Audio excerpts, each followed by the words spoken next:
Hyperlinks in PowerPoint act just like the links you find online. They have their own display text, for example, usa.gov retirement resources, and also an email address, web page, or some other location that they're linked to. I'd like to show you how to turn text into a link starting here. All you have to do is go to the Insert tab, then Hyperlink. In this dialog box, you can see the text the link is going to display and change it if you need to. You can also enter a web address here. When you're done, click OK, and the text turns into a hyperlink.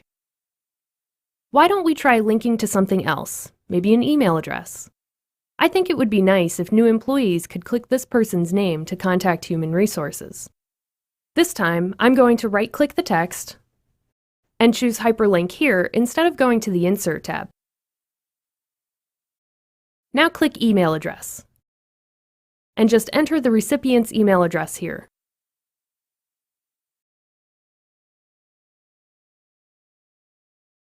Other options include linking to a file on your computer.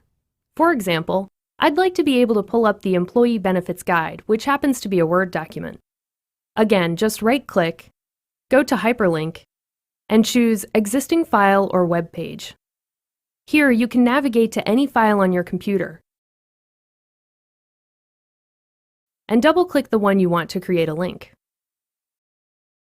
Keep in mind, your link to another file may not work if you plan to send your PowerPoint out or present it on a different computer.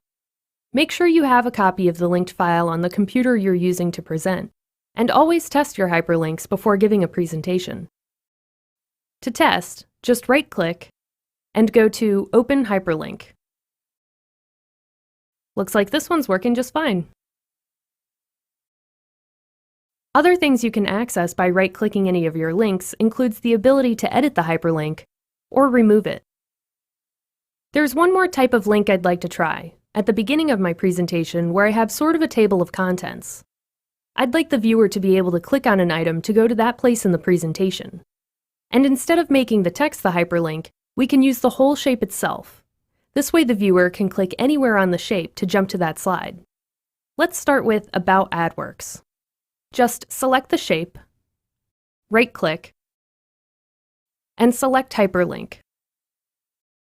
Now, to link this to another slide, go to Place in this document, and you can choose from a list of slides with a little preview to the right. Here's the one we want to link to.